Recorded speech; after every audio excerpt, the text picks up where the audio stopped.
No longer are those journals actually reputable on this subject because they know they have to serve their larger organization. They're just a piece of this big organization. And so why in the medical journals are you not seeing any disagreement or anything? It's institutional policy to support this. You can go outside to other journals and there's an incredibly rich dialogue going on. I'm just painting the picture of what has gone on so people understand how manipulated this all has become and that you no longer can really trust these organizations. They put advocacy before science. And now they can't roll it back because, look, they've really embarrassed themselves. I mean, it's just human nature. Once you come out and already back something, it's very hard to back off no matter how silly or crazy your ideas have been. We're in the middle of a situation where these organizations have really screwed up pretty seriously, but they're not yet ready to admit it. You must be some kind of therapist. My guest today is Dr. Kristopher Kaliebe. He is a child, adult, and forensic psychiatrist, clinician, and medical educator with 20 years of experience, known for his stance openly opposing the fraudulent practices known as gender-affirming care. Dr. Kaliebe, welcome to the show. Thanks for joining me. Thank you for having me, Stephanie. So I let you know before we start recording, I'm just going to let my guests know right now, I'm a little sick today, so I have a throat thing. We're going to try to edit out my clearing my throat and all of that, but if I sound a little funny, that's what's going on. Anyway, Dr. Kaliebe, it's great to be here with you. For those who aren't familiar, or maybe for those who are, I mean, heck, I don't even know the answer to this question. How did you end up getting called into battle in the gender wars? Well, I first and foremost see patients, and I teach, and I have residents and medical students that I'm responsible for teaching them, and I see kids myself. So I need to provide high quality care to people that come in front of me, and it is obvious to me that the whole idea of gender affirming care with everything that goes along with it, the medicalization, without even knowing the facts, I was suspicious of it. So I was like, this seems really weird. It's not normally what we would do. And the whole idea of affirming, I've done a lot of work. I believe I have pretty good therapy skills. I take therapy very seriously. The whole idea that you would go along with a narrative of a child or an adolescent is contrary to how therapy is done. I mean, we don't argue against people's narratives, but we want to explore them and understand what's going on. And to automatically and immediately affirm seemed, crazy to me. Seemed very contrary to how I was trained and what appropriate care would be. So I had already started to have some suspicions about this. The other thing that was really interesting and really is not spoken about enough is I started medical school in actually in 95. So, when we say 20 years practicing, I finished my last fellowship in 2005, but I have 10 more years, and those are pretty busy years when you're in medical school and did my general psychiatry residency, my child psychiatry fellowship, and my forensics fellowship. That's 10 years. I saw 0 trans-identified patients during that time. In my first 10 years of practice, I saw 0 trans-identified patients. So all of a sudden, we have this new group of patients that we've never had before. It seemed incredible. Plus, since I knew a little bit about the statistics, I was like, well, these kids are most likely, if it was an early onset gender dysphoria, girlish boy, boyish girl, they grow out of it and mostly are ended up being same-sex attracted adults. There's no reason to treat this. And it's also inappropriate to call them a label as if we know that there's going to be a long-term trans identification as an adult, which is contrary to what the statistics are. So even not knowing much about the subject, I was right away like, I'm not going to practice like this. I'm not going to teach my residents like this. And I'm going to stand up and ask questions. And so that has brought me down the road that I went down. So it seems like the first thing you did where you publicly put your name behind this as a professional saying this is wrong was this report that you wrote for a Florida case. Can you tell us about the case and the report? Well, my report is public knowledge, so yeah, it's all been released and anyone can read it. That was the first time that I've been doing forensic work. Like I said, I graduated from my forensic fellowship in 2005. I'm mostly a clinician. I don't do a ton of forensic work, but I've been doing forensic work. So when I was asked to write this report, I went ahead and just thought about what are all the issues at stake? What do I think needs to do? What does the court need to hear from a non-advocate? Because if you look at who writes the reports on the other side, these are individuals who are all professionally aligned with gender affirming care. They both make their money off of it, and they've staked their professional reputations off of it. So it's really, to me, interesting how much they have been able to state claims about how psychiatry is done when they only do one little teeny bit of psychiatry. This is a very narrow field, and it's doing things that are completely opposite. So I just was asked to write a report. I laid out on every single level that I could think about, the ethics, the problems with medicalization, how this is contrary to therapy, how we're pulling in a lot of our most vulnerable kids, and particularly causing harm to those who we really should be protecting. So I put it all in the report. And what was the context of that report, or how was it used? Well, Florida had passed a law restricting, the Florida Board of Medicine had voted to restrict these practices, and Florida had passed some laws restricting. And so anyone who's sort of following this realizes that the ACLU and other, activist groups challenge all these laws and bring their experts and, these all end up in court. And obviously the Supreme Court right now is handling one of these cases, so we don't have every single state going through this, which is what has been happening, is every state that passes a law and gets challenged and it goes to court. So it was part of that same process. Mm. So you had said earlier that in some ways you'd never seen anything like this before, and that's the main issue I hear from a lot of professional whistleblowers is, hey, this is a real deviation from best practices, from everything we know about non-maleficence and everything we know about developmental psychology, preventing iatrogenic harm, and so on.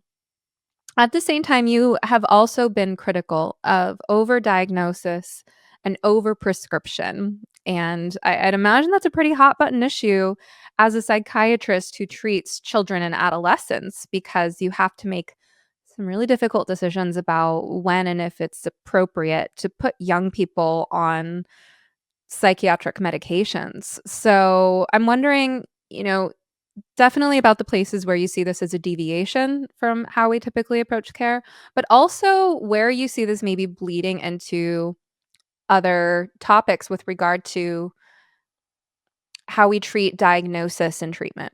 Mm-hmm. Yeah, well, I will say that the whole issue of what we're now calling gender dysphoria, or was previously called gender identity disorder, is a prime example of how the diagnostic and statistical manual that we use in medicine, and in particularly, obviously, that's a psychiatric manual, is a very imperfect document. It can cause problems, and if they don't properly vet, and if they're not cautious and thoughtful about how they do these disorders, then they end up causing harm. And this is not the only place where the psychiatric establishment has led us down a road towards overtreatment and overdiagnosis. It's just one of the latest and most egregious ones, probably is the most egregious one. But if you look at how psychiatric medications and the whole idea of diagnosis has become the dominant paradigm through which people see themselves and see mental illness, you'll see how distorted it is when I think a quality psychiatrist is going to talk about getting a biopsychosocial formulation and understanding all the layers of developmentally where a child is at, what do they bring to the table physically. Sometimes in extremes, let's say like a level 3 autism, you're going to be like, okay, that's a very biological disorder that fits the medical model a little bit better.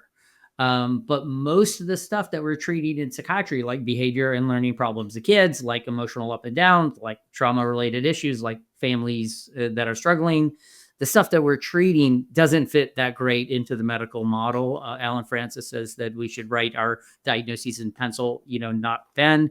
But of course, now it's a computer and stuck forever, and people just collect diagnoses. So I've been advocating for well-rounded, holistic approaches my whole career.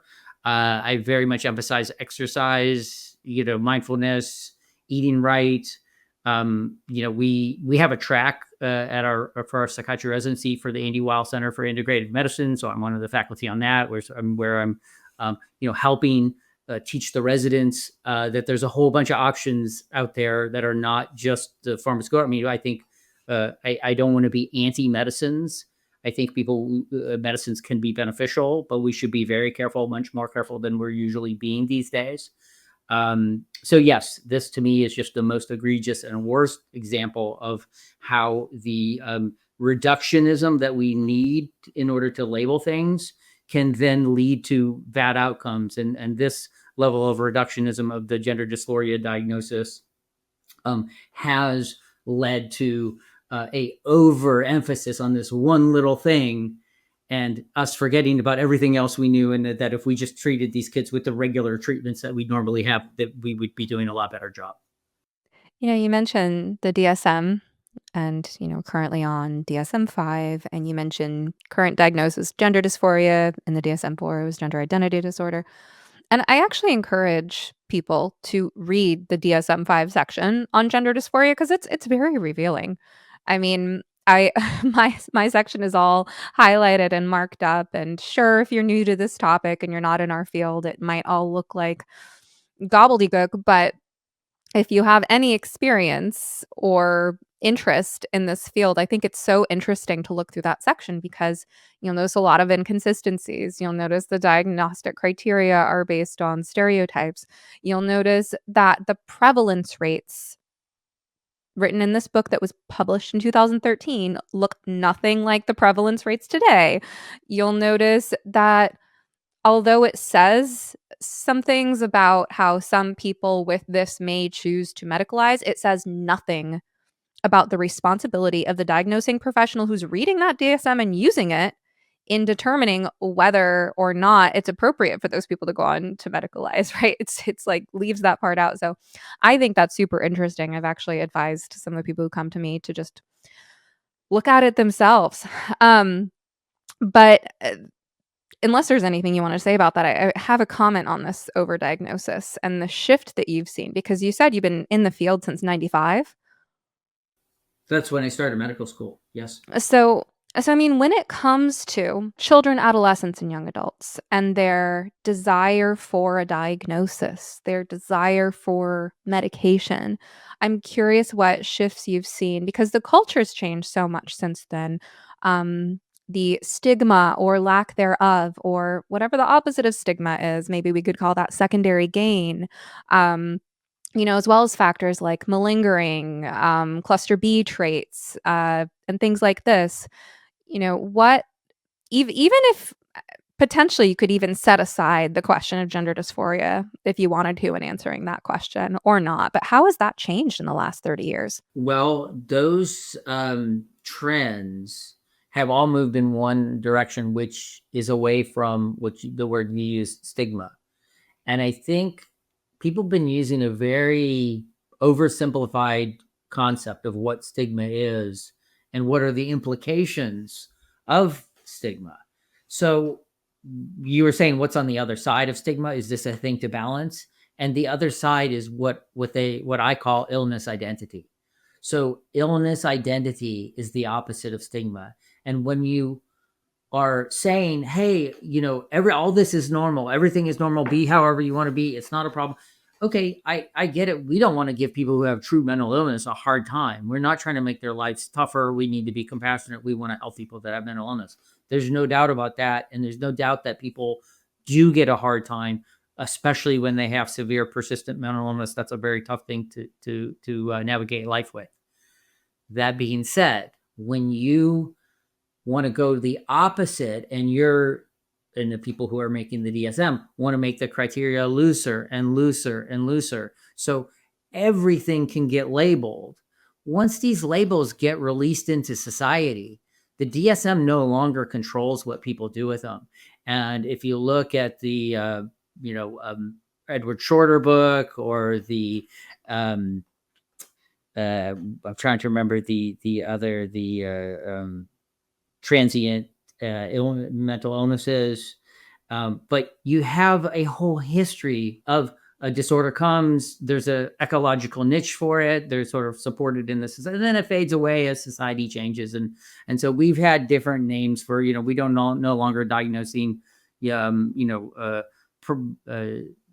like psychogenic paralysis, or these other, these things that used to happen and used to be, sort of more major labels, are now gone, or we rarely see them. And yeah, it seems like we have a bunch of, especially young people, that are willing to define themselves through, if you're suffering, if you're not having your needs met, if your things are not going well for you, you're naturally going to wonder, hey, what is it? Well, what is going on with me? What is the, and when you're given a label, then you're turning away from, we just all suffer as human beings. I just need to make my way in the world. Maybe when I grow up, there will be an assigned label, but for right now, I'm a kid developing, and it becomes part of their identity. It's a way that they say that they're suffering. But to take all that stuff so seriously and medicalize a label that people are giving themselves, that's when, psychiatry goes off the rails. And so I think this is part of the challenge is, we have to understand the implications of what we write in our books, and that there's negatives about loosening these criteria, and it can lead to overdiagnosis and overtreatment. And especially when you're talking about group identities, not being aware that there was some possibility that you were going to unleash an identity that lots of people would gravitate to, and in the end it would cause harm, is an absolute failure of people who write the book.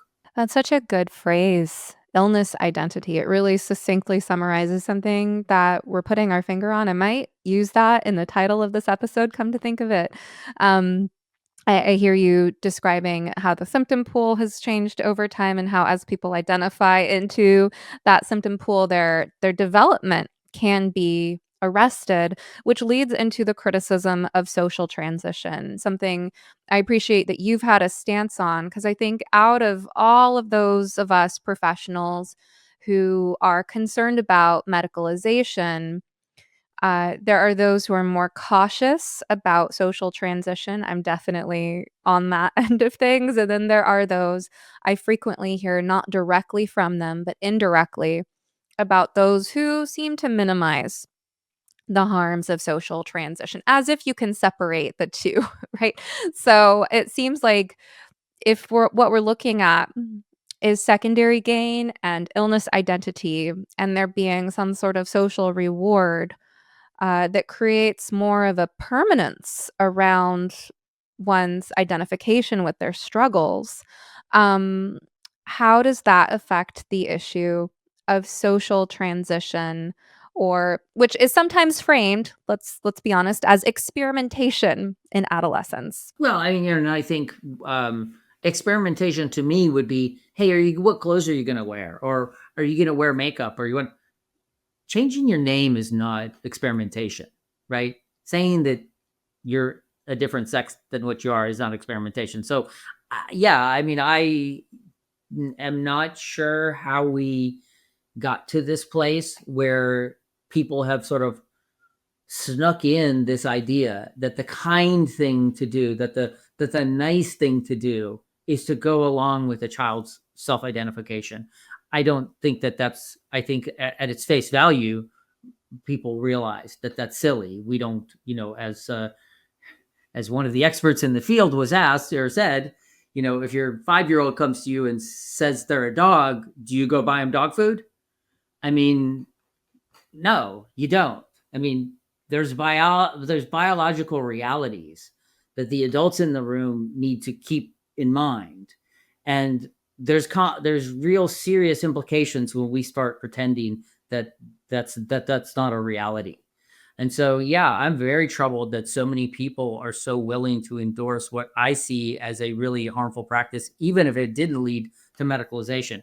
And then then we know it does lead to medicalization. So once you have someone going down that road, it makes it very hard when it, in theory, as an adolescent, you'd be like trying on one thing, and then you try on another, and then you try on another, and you're trying to find your way in the world and be able to play different roles and see where your skills are.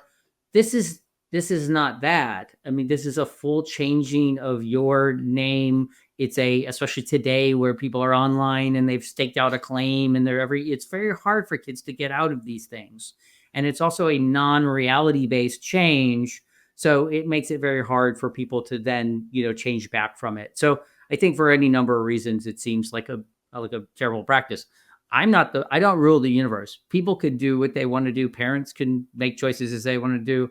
I'm just telling you my professional opinion. And when someone asks me, is that it seems to be a terrible idea.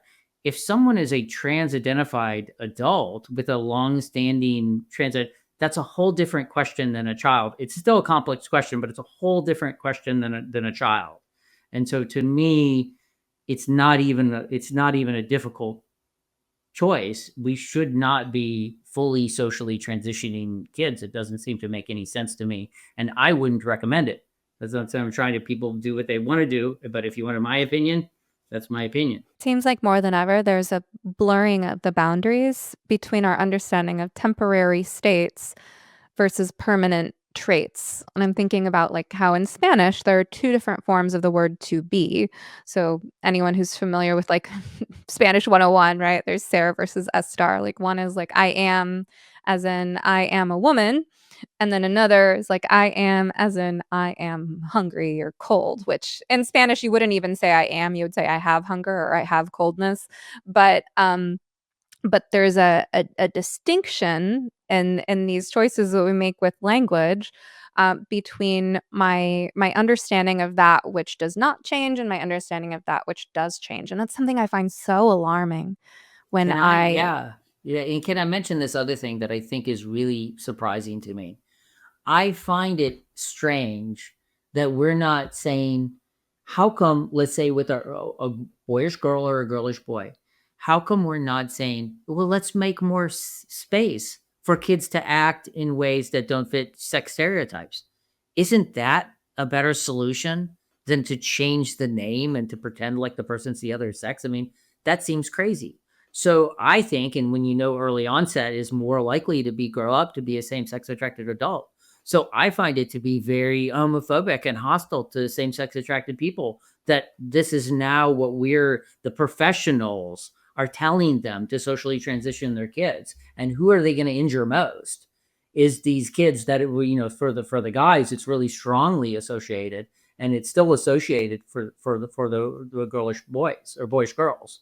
So either way, I think it's hostile to same sex attracted people to do this too. So this is a whole nother sidebar because everyone wants to moralize the subject and say I'm the one with the that has the moral opinion, and you guys are the bad evil people trying to stop these kids from transitioning.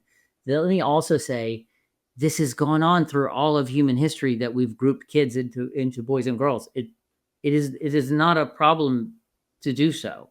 It has existed, and it's fine. So it's like what we're doing now is the opposite of what was done all through human history. And there's really this whole like, oh my God, I can't believe you do that. It was like, well, that's what everyone has been doing always forever. It was just yesterday that some people changed this. It just happened. It seems to me like if we look at the trajectory over the last 10 or 20 years of this exponential rise in the number of young people identifying as trans or claiming the label of gender dysphoria or some alternate so-called gender identity. I don't know, there's like 212 of them last time I counted. I don't know. If we look at that growth curve, it seems to me like maybe 10, 15 years ago, there was much more of, excuse me, how do I put this? A higher percentage of the youth claiming those labels were indeed gender atypical in their behavior and likely to grow up to be same sex attracted. I think I'm seeing that less and less, especially as we're looking at it swallowing a larger and larger percentage of the population. Like there's only so many people that can be gay, just in terms of population averages, right? So it seems to me like I mean, I get parents coming to me from both sides. I have, parents of rough and tumble tomboyish girls, claiming to be boys, and they seem like lesbians. But I also have parents of girly girls for whom this is all an act. I mean, it seems really incongruent. with who they were before, with what's in their nature.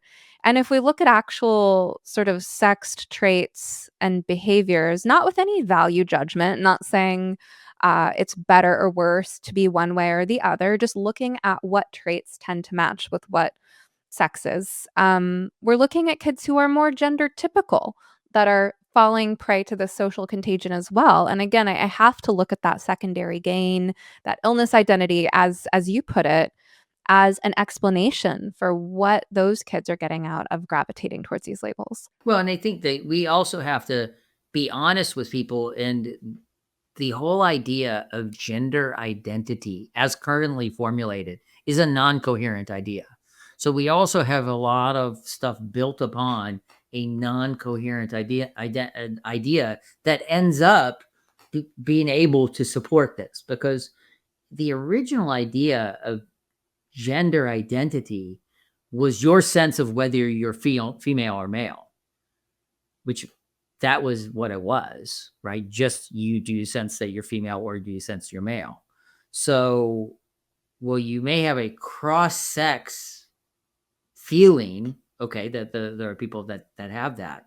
This whole idea that, now it's whatever you think you are, you can just make up something and the whole world is going to go along with these 70 labels. I mean, why should we? Why am I going to go along with some crazy label? I mean, fine, you call yourself whatever you want, but why would the world encourage that or want to go along with that? It seems, once again, when you build things on incoherent basis and then release it into society, a lot of kids that are confused and troubled and not doing well for whatever reason may grab onto it, and then then it leads to problems.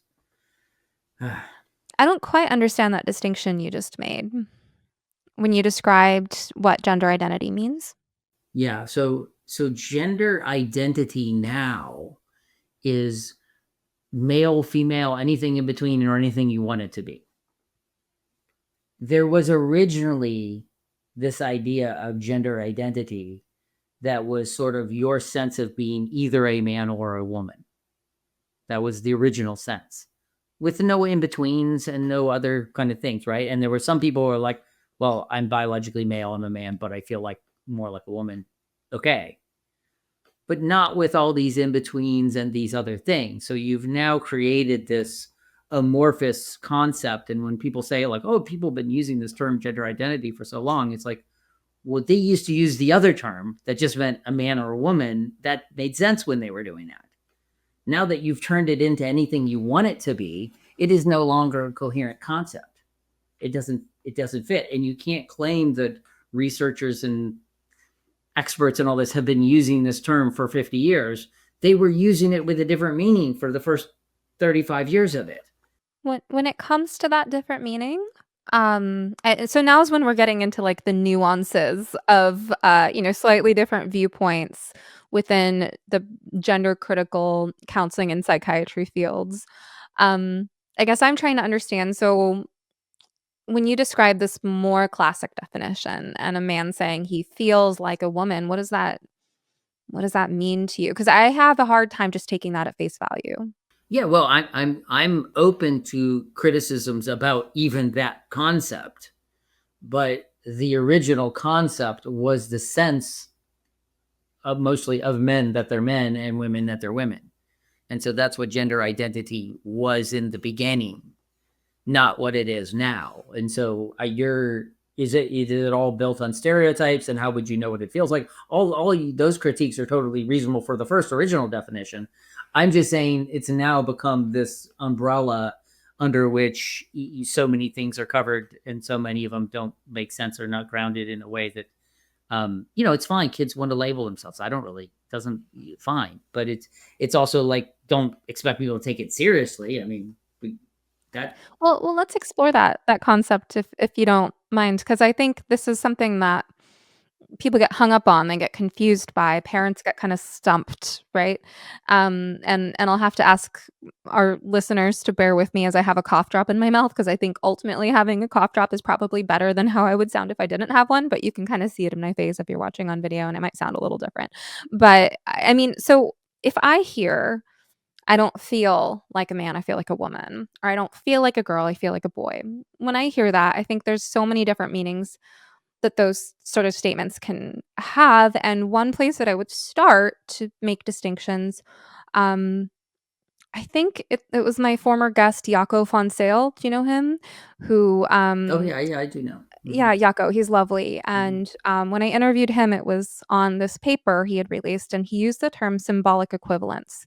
And so an example here, I'll use a pencil that's sitting on my table right here. So I'm gonna pretend this pencil is a pen, and this is Jaco's example, right? That if my father gave me this pen and I hate my father, symbolic equivalence might be, I hate this pen.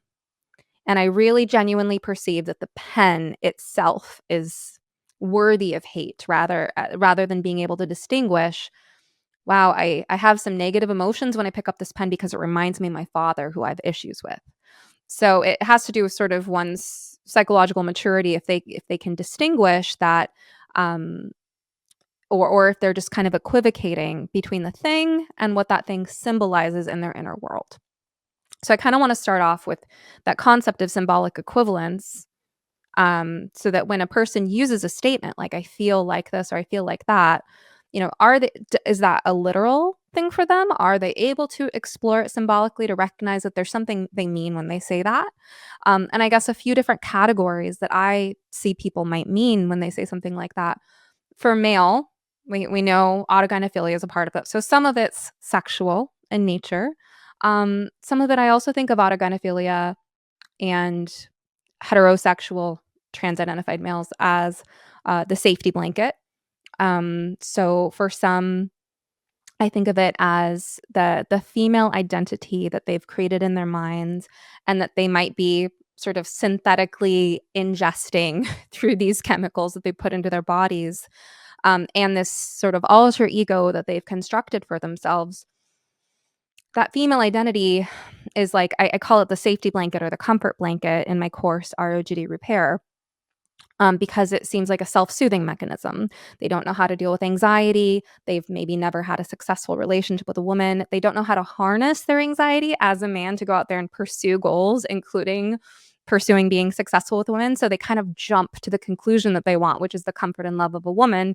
In this case, it's an imaginary woman or synthetic cross-sex hormones. So I think of that being kind of one direction that I would look for what a man means when he says, "I feel like a woman," and then similarly, a girl not feeling like a girl or a woman, or feeling like a boy, I hear opting out of the difficulties and embarrassment and scrutiny and self-consciousness that can come with being a girl, the vulnerability and pain and ickiness of her period and of being ogled and all of those kind of things. I also often, when I listen to what these girls say, I hear being a boy not as a thing that they proactively want to be, like conquering masculinity, but more like boy as not girl, boy as neutral, boy as, um, I don't have to pay attention to my appearance, my mannerisms, how I come across to other people. I don't have to worry about all these things. I can just kind of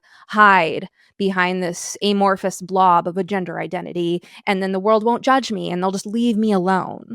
Or I can be crass and obnoxious. Like, those are all just a few of the things that I kind of read into those statements that make me go, wait a minute. I don't take that at face value. What do you mean when you say that? Well, that's exactly why this group of individuals needs to go to therapy, right? I mean, this is to tease these things out and get a better, deeper understanding of what's really going on. And sadly, therapy has been criticized as conversion therapy now, right? When it's actually the best treatment, the most appropriate treatment is the treatment that's being pathologized and stigmatized, and the affirming and the medicalization are both inappropriate treatments, and they are being lionized. So yeah, it's a crazy world we're living in, and I agree with all your symbolic equivalence, insights. Are they're like that is how this is how therapists help people make sense of these outward manifestations of what's bubbling up underneath, especially in adolescence. Yeah. Well, on that note, here comes the Trevor Project banner on my YouTube video. Anytime we talk about the subject, it pops up. People always feel the need to let me know in the comments section. Yes, I know people, this has been happening since episode 11 of my podcast. I'm very familiar with it. There's nothing I can do about it, but keep leaving those comments because they do help with the YouTube algorithm. Thank you very much. Um, but on Is that that note, something I said? yeah, you said conversion therapy.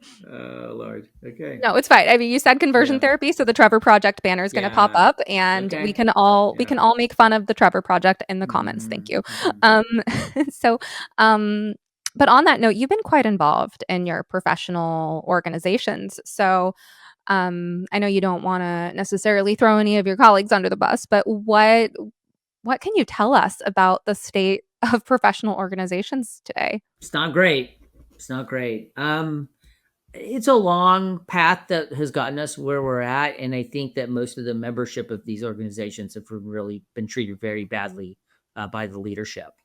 So if you are a child psychiatrist and you're reading the Child Psychiatry Journal, you're getting 100% affirmative articles. That's all you're getting. They're not publishing letters to the editor. They're not publishing it, and we're busy people. Most people are not, now I think people, because it has become such a hot button issue. And as time goes on, more psychiatrists are seeing, trans identified kids.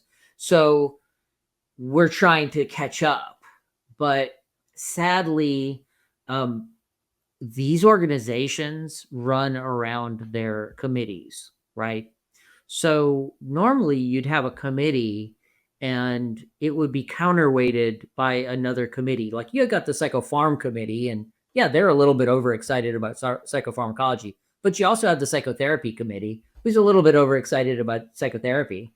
And you have at least some counterbalance. So none of them are running how the organization, and each committee, by the bylaws, by the way that they're set up, is the content expert for that group.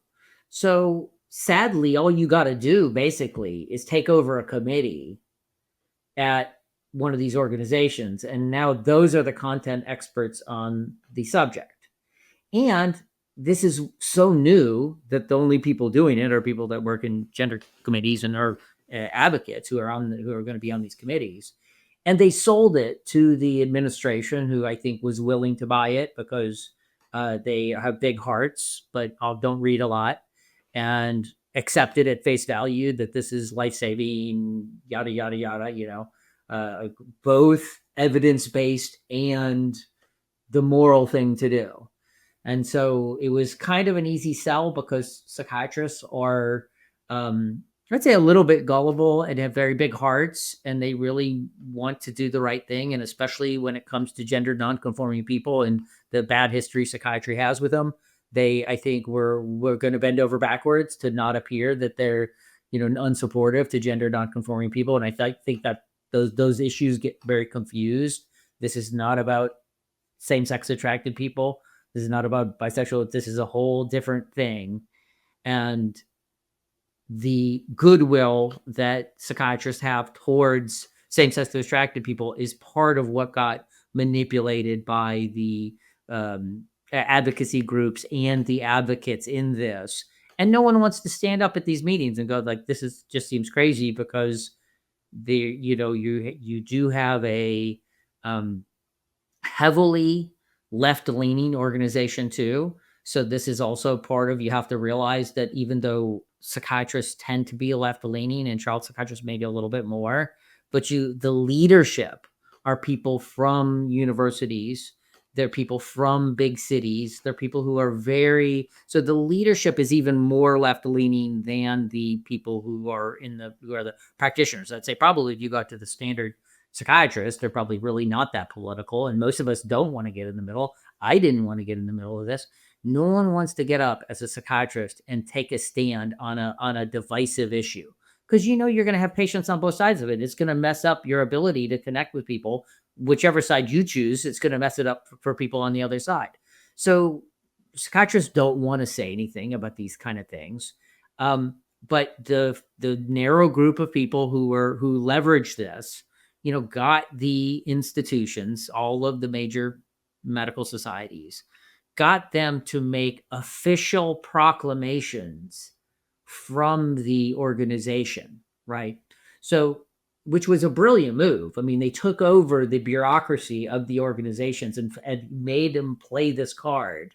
They part of it was based on that word that the Trevor Project, which I won't say so that people don't have to see banners, and part of it was other fake selling of this as evidence based and all this, and so they used those claims to get but you can go down the list: Endocrine Society, American Psychiatric Association, ACAP, the American Christian Child Mental Health and Psychiatry, American Academy of Pediatrics.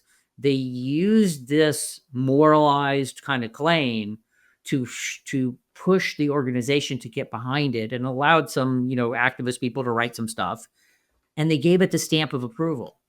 And it's fascinating that once they did, they boxed themselves into such a corner, because in 2018 is when ACAP, the child psychiatrist, came out with a statement on, I'll say the word, conversion disorder, where they throw in the gender identity thing. I mean, people don't.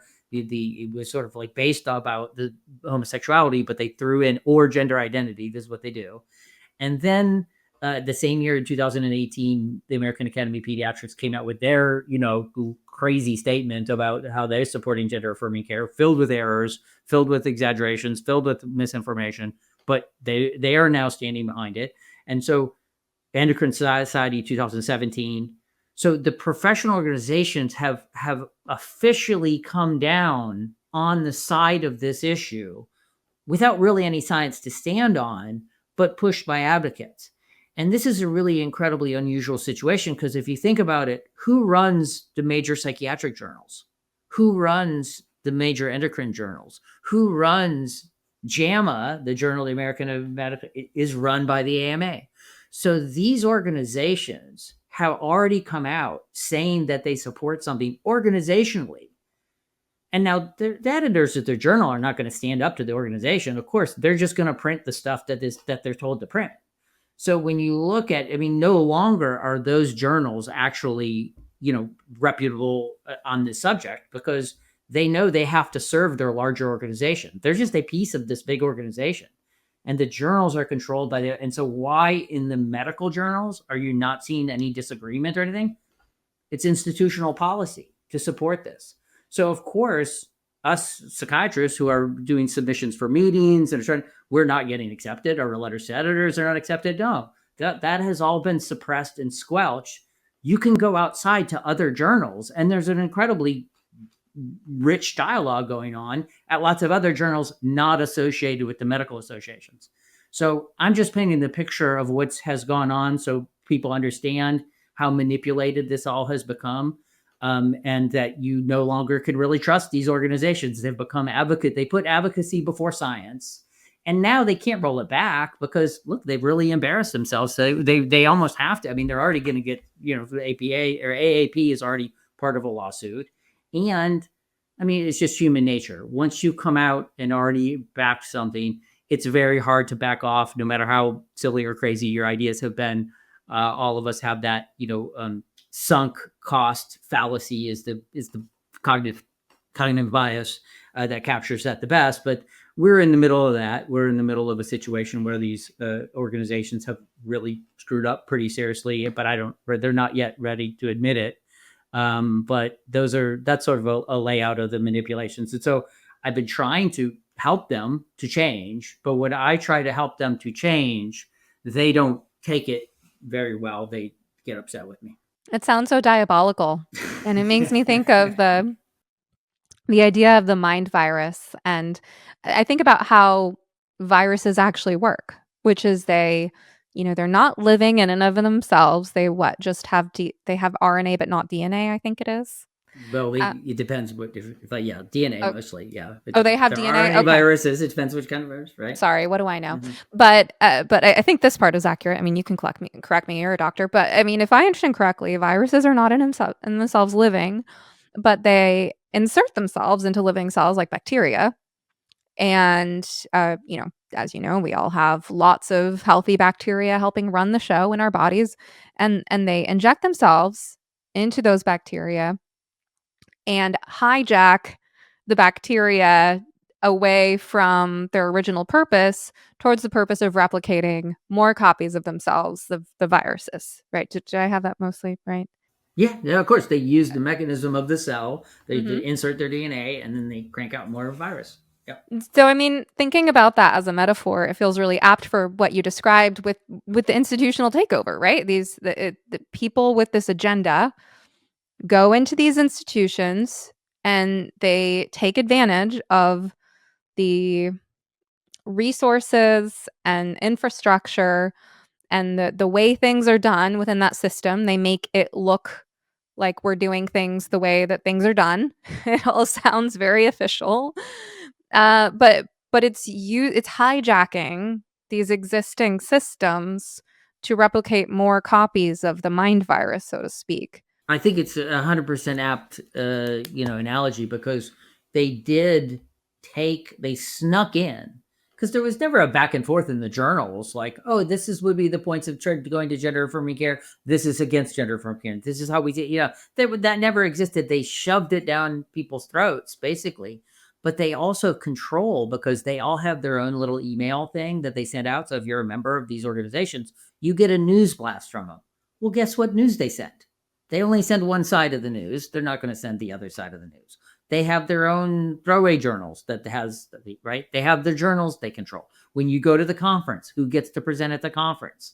When they have facts for families or other kind of things, who writes those, right? So they came into all of these parts of the bureaucracy and controlled them and shamed anyone who would stand up to them because obviously in these organizations, no one stood up to them. And they have now used the whole bureaucracy to where, especially like the young trainees, they've never seen anything else. All they've seen is this. And they're like, oh my God, this must be right because it's all I've been ever heard and it's all I've been taught and I don't know anything different. So in some ways, we have the sad situation where we have to feel a little bit sorry for some of the, especially young trainees, that they actually were taught this. They've never been taught anything different. And you assume there's this thing called the chain of trust in medicine where you assume that the person who's teaching you is an expert and really knows what they're talking about. And it's all been vetted. And so the chain of trust in youth gender medicine is completely destroyed because it got co-opted by people who didn't really care about the truth. They wanted just to be advocates and to shove this stuff down people's throats, and they successfully did it. But now you have a generation of trainees who have never even heard the other side because they don't read the other journals and they don't look at what's going on internationally and they haven't read them for it themselves. Most people, I mean, doctors are busy people, trainees are busy people. They don't read stuff skeptically most of the time. It's more like a guild. You're learning here to do your craft. Come in here. We're going to tell you what you need to do. And, there's free thinkers among them, but many of them are, okay, well, I'm just going to put my head down and do what I need to do. And I don't want to ask questions because there's a social harm with asking questions in the bad type of environments. There shouldn't be. We should encourage people to ask questions. I tell my residents, I don't want them to have my opinion. I want them to think. I want them to understand these issues. I'm not trying to indoctrinate someone into something. I want us to have a good, rigorous, constructive, high level. I mean, we're psychiatrists, for God's sakes. We're the highest paid professionals and the people with the most training. We should be able to have high level discussions on this stuff. And if a psychiatrist can't talk about sex and can't talk about difficult issues of bias or of the anything that's like sensitive, then you're going to be a terrible psychiatrist. Like we have to talk about this stuff in our training, but unfortunately, the way we're getting trained now is that there's one opinion. Here's the opinion. We've handed it to you. Go operationalize this opinion.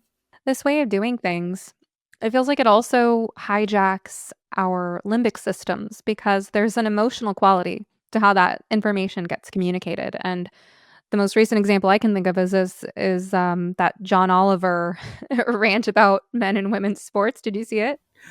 Well, no, I didn't, but I have heard plenty about it.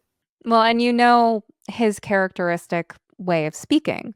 So we watched Yeah. it with our 10-year-old actually because he has been interested in politics lately and he sees through the gender nonsense, but he also wanted a different perspective.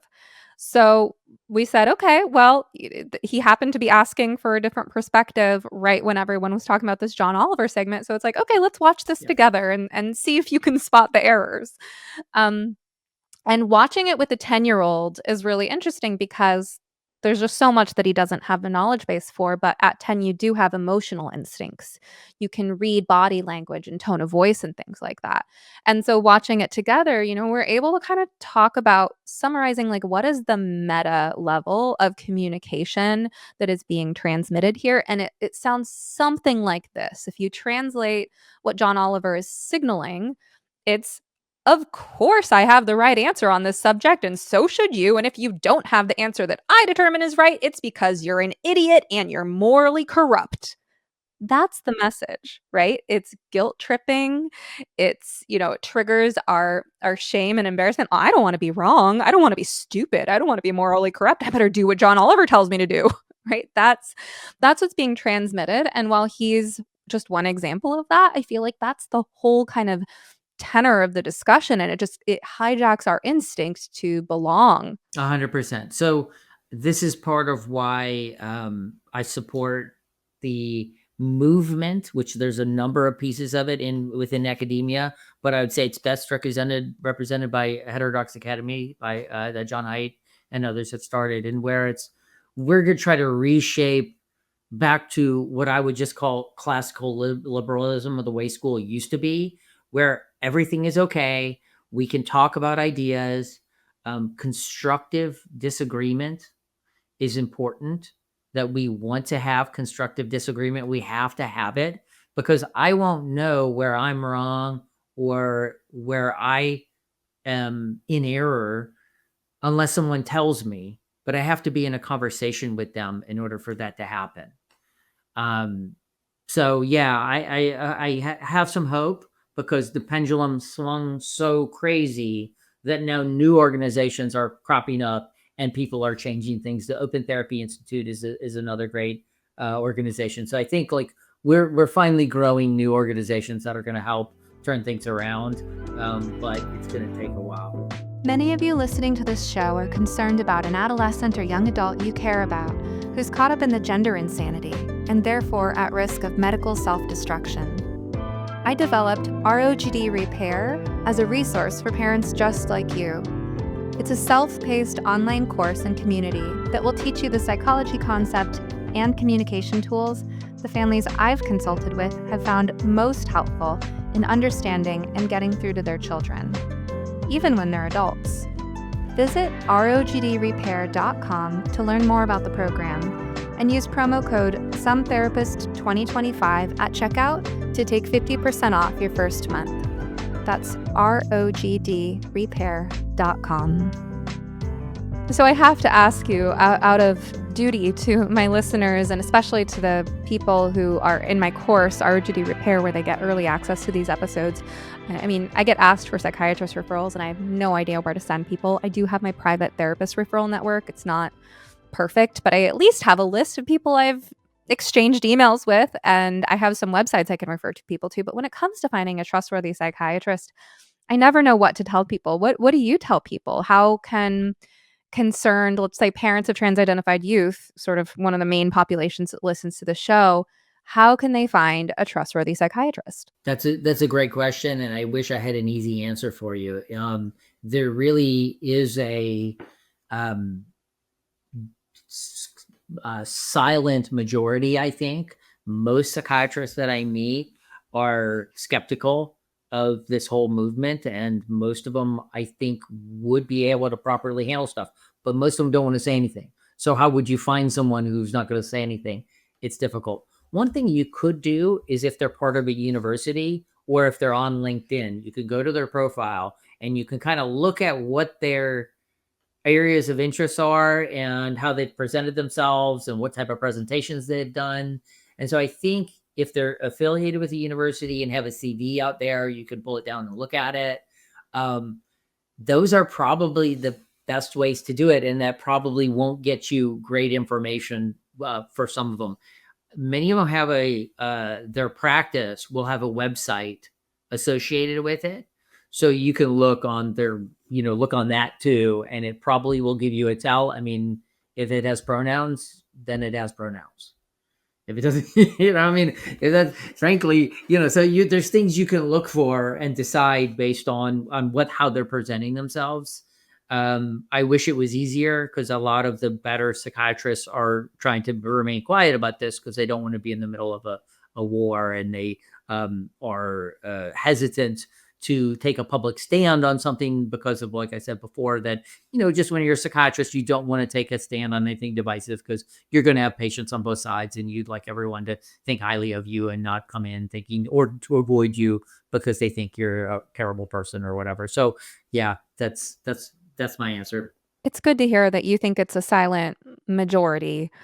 My advice ends up sounding so paranoid on this subject and like maybe a little crazy until you've seen what I've seen and you understand why. Like you've probably seen what I've seen, but um, my general stance that I recommend to parents who have kids who are in the, as I believe it's a cult, is that therapists and psychiatrists and pediatricians are basically guilty until proven innocent.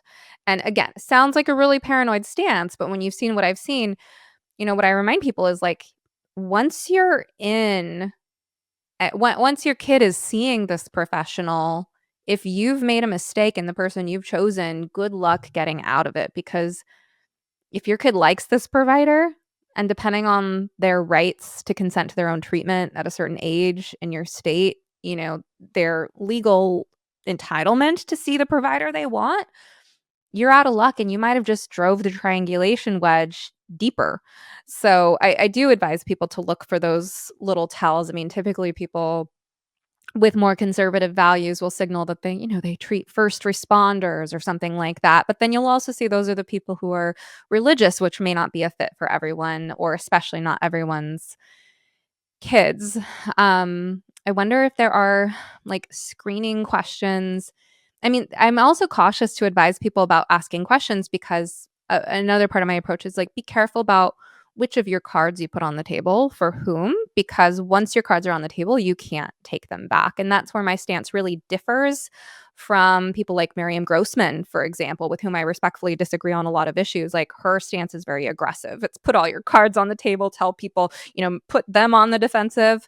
And my stance is until you know who you're dealing with and what your rights are and what leverage you have and don't have, be a little bit more cautious, because the last thing you want to do is put yourself in a position where your kid's doctor, therapist, school administrator, social worker, whoever is in the picture is looking at you like, oh, it's one of those bigoted parents of a poor trans kid. We better rush in to help that kid. Well, now you've got the whole system working against you. Yeah, I mean, I can't argue with anything you just said, and I would also say you have to be very cautious, because there are a lot of true believers, and if you get a true believer, they truly think what they're doing is right, so it becomes like a big, they will push hard to operationalize their view of what's going on, which is one of the exceptional things about this. Like, okay, normally in mental health, you have people who, hey, maybe they do CBT, or maybe they're psychodynamic, or maybe they prescribe medications,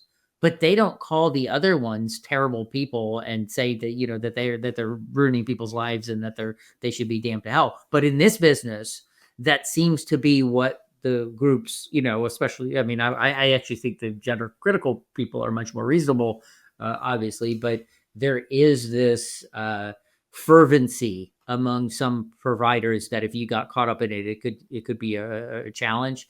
I'd also say that I may have a biased sample because of who I am, and that but I can tell you this for sure. Like our residents, I mean, I treat very good residents, and they seem open-minded, and they seem to. I would be confident to send someone to, in general, any of our trainees that have been trained during the last few, the years when I've been here. I think very few of them would be that type of a provider. So I think, I'm in Florida too, so it's a little different. And we're not that beholden to what the national trends are. So I think it's more normal. There's some affirmative people, but it's not like most people are. So I do think maybe I'm overly optimistic, or I have a better view because of my selection bias. But I don't see, like, most of the people, the most of the trainees we have are very smart. I wouldn't, I'd send people to them. I'm not concerned about them immediately affirming or any of that kind of stuff. So I think the world is moving in the right direction, at least in some places. I mean, you might have a positive bias, but I think I also have a negative one given the nature of the work I do too. So, we're all the blind men and the elephant here. I want to know what that tail feels like to you because I'm over here with this Yeah. trunk on this side. Um, so where do you feel like, let me put it this way. You brought up the term illness identity earlier, and I loved that term, but we didn't go too much further into that. I mean, but zooming out a little bit from the gender issue, we are looking at this bigger picture of what do we do when the culture is antagonistic towards the habits that support good mental health, right? What do we do when people are getting rewarded for um, foreclosing on an identity at an early age before they're fully developed? What do we do when it's not cool for young people to be sincere and, let's say, preppy or well put together or ambitious or motivated to succeed or to have a quote unquote normal life? I mean, when the culture is teaching youth that they have to have some kind of victim status or else they'll be labeled an oppressor, for example, or when the culture is rewarding illness and kids are learning that you get that dopamine rush of attention on social media from presenting yourself in this histrionic manner, and they're not feeling the pain of the long-term consequences of living that way. um, what can people in a position like yours in psychiatry, for example, do? And how does that affect patient care when it comes to people who, at a young age want antidepressants, anti-anxiety medications, ADHD medications, all these medications? Well, that's a big question. I mean, I feel like that is part of why I got into this, is that individually you can only treat so many people, but there are wider trends in our society which seem to be very counterproductive. And I will frame it in a manner I think mental health people should talk about more. One is, life is full of suffering, just like the Buddha said. And that's the first noble truth for a reason. Life is hard. And if you don't make life hard and you don't make it a little rigorous on your own, you're susceptible to causing problems for yourself. And that we need to make it a little bit hard on our kids in order that they are becoming robust. We want them to be the strongest individuals that they can be. That should be physically, they should be strong, and that should be mentally, they should be strong. And so they have to be skinning their knees along the way. They need more. We need to stop overprotecting them. We need to get them out into the world. We need to get them off of the devices. We need to help them when they do have problems. Then we come in with enough help to get them through the problem, and then we back off and let them develop again. So I think we have failed in a lot of ways. We're not meeting the needs of the kids. I think as a society, people on the left and right could agree on a few things, which I think we do need to change. One is, kids are not, we used to have more music in schools. We used to have more art in schools. We used to have neighborhood sports where people didn't have to go far, and they didn't have to pay a bunch of money to put their thousands of dollars to be club this or club that, right? It used to be that we would be in the neighborhoods and people could get their needs met. And so I think we've had a number of trends that have really worked against our kids being out in the real world, forming relationships, trying things on, being able to build skills, being supported, but also being independent. Funny enough, this whole when I was a trainee, I didn't quite get the good enough parent thing. I said, oh, that's a Winnicott, like that's an old idea. I'm not going to pay much attention to it. But I came back to it recently because if you think about what Winnicott was saying, he's like, don't perfect your parenting. You don't want to you don't even want to try that, nor could you do it even if you tried. But if you try, you're going to mess up your kid. But you just want to be good enough so that you help them when they need it.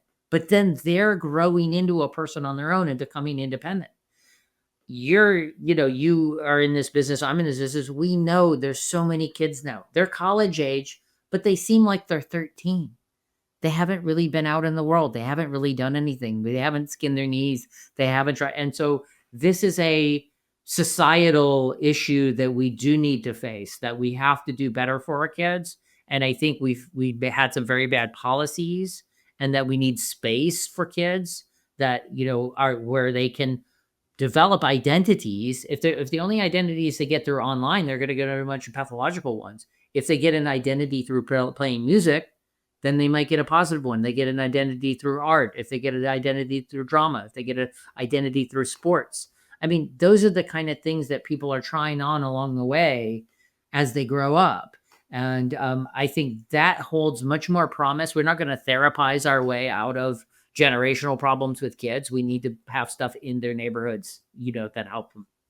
And the schools have been a huge failure in how they do the public schools with a lot of their ideological, craziness, including on this issue. I think has worked against all the therapism in school. Like, they don't need it. They should be doing their schoolwork in school. They don't all need therapy. That's not what we didn't send them to school to get therapy. Oh, you brought up several excellent points. You talked about building identity through expression and creativity. And, I've been doing this long enough now where I'm starting to hear back from parents that sought my coaching, let's say a year ago, and now their kids desisted, and I get to hear that follow up. And we did have I had a recent catch up with parents where that was exactly it. Their son was building an identity as a musician, but was also experimenting with the trans identity. And so we talked about like how to support him leaning into the musician stuff more and practicing building that identity in a way where there's a connection between confidence and competence. Um, and that's exactly where he is now, just really focused on his music. You also talked about overprotection, this overprotection from natural consequences. And I think some parents really get that. They understand that it's sort of an uphill battle in this day and age because the culture does not have as many outlets as there were even 10 years ago, pre-pandemic. Doesn't have as many sort of things built into the community. Plus, now it's easier than ever for parents to get into legal trouble for allowing their kids to do things independently at an age that some observer thinks is too young. So there's all of that kind of working against parents, but then there's parents' own inclinations. And I almost wonder if this is because since people are having fewer children than we did in our past, that you're like more invested in each child. I've heard that argument before.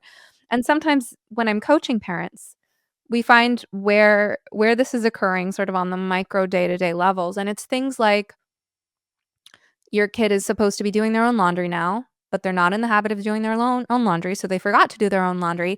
Now it's Monday and they don't have any clean underwear to go to school in. Are you going to step in and rush to do their laundry for them? Or are you going to step back and let them feel the pain and embarrassment of their own failure to take care of the thing that is now their own job to take care of? And for many parents, it's like they really have to fight that urge to rescue their child. But what we have to talk about in our coaching is what will happen down the line if you don't fight that urge, right? Which is your kid will never learn in a visceral, embodied way that their brain holds on to that doing my laundry is important and I'm going to make sure every Sunday night that I have clean clothes to wear for the week. You want your kid to internalize that lesson. And at that age, it has to come through tangible experience, through immediate experience. You can't just explain things, right? You can't just say, here's what will happen in the future. No, you have to let them experience it. And if you don't let them experience it in these kind of ways that are relatively minor in the grand scheme of things, that are survivable, then the consequences just get bigger and worse down the line. And sometimes when I'm helping parents like clean up messes years down the line, this pattern, we're looking at infantile adults without those independent living skills, or Yeah, adults who are making huge messes of their lives and potentially incurring some major consequences, but the boundaries and the consequences have just never felt real to them, and now they're in big trouble. And then the gender affirming cares thing steps in, right? And parents are again trying to explain the consequences of what will happen if you do this to your body. And it's not real to the kid because consequences have never felt real in their lives. Yeah. I mean, this is a dilemma of the modern era, but I would also I think in some ways like dads being less involved. I think dads are more about consequences, so this is a little bit like extra femininity, and it is a challenge to try to honor that most moms do like 80% of the parenting. Even when the dads are around, the moms are doing more work than the dads. And you don't want to be critical of moms because they're doing all this heavy lifting of parenting. But by practice, you see it all over and over again. But if anyone is going to love too much, it's usually the mom. And that loving too much ends up harming the kid. And exactly what you're saying, especially when it's like natural consequences, you got to let consequences hit your kid. If they don't feel bad, why would they change? They have to feel bad. So you have to have consequences that make them feel bad so that they change. So it's so topsy-turvy in our world. Oh, we don't want our kid to feel bad. It's like, no, we want them to feel bad. So they decide to change, or else they're going to keep doing the same thing. They're not going to grow. And with schools, it's terrible. So many families, but once again, it's like get more moms than dads in this. They will go to school and criticize the school because something happened with their kid. So they're going to school with this like, hey, I'm going to show my kid that I really got their back and I'm going to fight for them in the school. And I'm like, you're undermining the authority of the school when you go complain to the school about your kid. I mean, if it's egregious, you should complain to school. But for most of the time when I see it, it's not egregious. And what I would say to my kids, if they get in trouble at school, I'm like, I don't care what happened. I don't even want to hear your side of the story. I want to hear from the school that you're not causing problems. End of story. I'll punish you more. I'm not gonna sympathize with you causing trouble, especially when it's a pattern. And so many times in our practice, we see that these patterns are, if it happened in first grade, in second grade, in third grade, in fourth grade, it's not the fifth grade teacher's problem that caused your kid to have a problem. You can't go trying to fight the school. You need to support the school to help your kid change. Back to the consequences thing. They have to get the consequences. So yeah, those are all challenges I see. And I think that most competent therapists, see that same thing and try to help parents with this, but we are caught up in some cultural stuff that's, says that like warm, fuzzy parenting is always the right thing. And it's not. I've seen that issue with the moms and dads, and I've seen a few manifestations of it, but one that I see in families with gender confused youth is, let's say dad is like a manly man. He hunts, he fishes, he fixes the car, and watches football. And son is artsy, musical, sensitive, not so manly. Not necessarily gay, just not the toughest guy in the world. Or maybe that's just not cool anymore and it is his nature, who knows? But one thing that can happen, I'm sure you've seen this, right, is that the dad's way of disciplining the son kind of alarms mom. Now, I'm not talking about corporal punishment or anything abusive. We're not talking about name calling or screaming at the top of his lungs. Of course, you know, there are lines to be drawn. I'm talking about his voice sounding a little harsher than we as women are comfortable hearing in our homes, or being a little bit more direct or blunt, or, stepping in. Anyway, my point is that sometimes women witness those father-son interactions, and that mommy instinct to protect baby boy comes in, and then her intervention sends a signal to the son. Your father isn't safe. Your father doesn't know what he's doing. You can't trust your father. I will rescue you. When life hands you harsh consequences, I will rescue you. This masculine guidance is not to be trusted. And that's what the son is getting, when what he really needs to be getting is, this man loves you more than anyone else ever will. He is the best intermediary between you and the world, and he is trying to help you succeed. And if he's sending you a message that seems a little harsh, it's because life itself will dole out harsher consequences for the same behavior, and he's trying to protect you from those. So you should probably listen to him because he really has your best interest at heart. And I've seen moms interfere with that process, and then the son identifies as trans, and we start unpacking. Why does the female role feel safer to him? What is he looking for protection from? And I've seen good results when mom learns to step back. Yeah, I'm not surprised to hear that. So yeah, it's a common, we've had we're in a new era where we don't send our boys off to war anymore. So we had if you look at Europe in the last, 500 years, they were almost always at war. And, we are a country that mostly came through that Judeo-Christian European heritage and brought that all the stuff that had been shaped up in culture, a very military type, and any guy at any time may have to go and give their life for their country, for their city, for their religion. That was just how the culture was built for a really long time.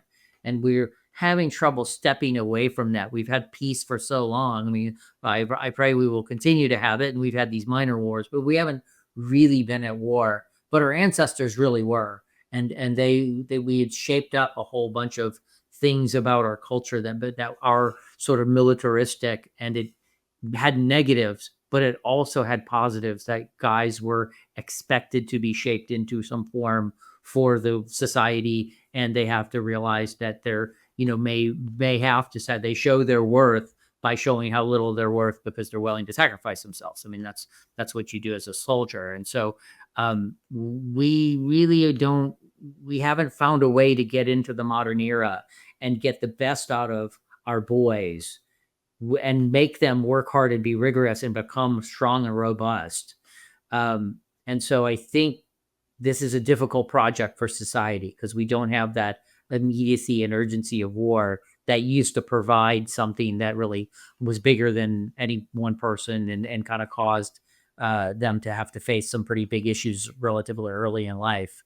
And yeah, the male nature can be, when it goes well, it's a great thing for society. And when it goes bad, it's terrible for everyone. And I think, unfortunately, we have too many of them not going well. That's an interesting way of zooming out to the big picture sort of, society and like, yeah, what happens when men's sort of evolutionary drive to challenge themselves and make something of themselves and sacrifice and be prepared for major emergencies when that drive doesn't have an outlet and consequences don't feel real. Um, well, I think this is a good time to make sure to ask you about what you're doing with Restore Childhood. Well, yeah. So I think if people want to see some of my writings and to see an organization that I support very much, Restore Childhood, you can go on their Substack or look on their website. They have a gender toolkit for schools for helping parents to navigate schools is really good. And there's they have some new products on there too about working with youth. If you can look back through probably about 2 years of stuff that I occasionally have written on Substack if you want to find out more about me. So great organization. There's many. I mean, thankfully, this is one of the nice things about the new world we're in is that new organizations are growing. So I hope that they will continue to grow. And I know you're having Natalia on at some point, so she can tell you a lot more about it. But Yep, good we thing. will have Natalia Morakver on the show pretty soon to talk about what they're doing with Restore Childhood, but I'll make sure to include those links in the show notes as well as where people can find you. Well, I don't ever do anything on X, but I am on it. So I'm not so much a public figure, but that probably won't be the same forever. At some point, I'll probably be more out there. But I'm a university professor, so my stuff is up there, and yeah, I'm hiding. But the Okay. Restore Childhood is the only place I have stuff that's written online, and I've done a number of podcasts. People can find them. I think they're mostly linked there. Fair enough. It sounds good. Well, thanks so much for joining me. It's been a pleasure. Yeah, great chatting with you, Stephanie. Thank you for listening to You Must Be Some Kind of Therapist. If you enjoyed this episode, kindly take a moment to rate, review, share, or comment on it using your platform of choice. And of course, please remember, podcasts are not therapy, and I'm not your therapist. Special thanks to Joey Pecoraro for this awesome theme song, Half Awake, and to Pods by Nick for production. For help navigating the impact of the gender craze on your family, be sure to check out my program for parents, ROGD Repair. Any resource you heard mentioned on this show, plus how to get in touch with me, can all be found in the notes and links below. Rain or shine, I hope you will step outside to breathe the air today. In the words of Max Ehrmann, with all its sham, drudgery, and broken dreams, it is still a beautiful world.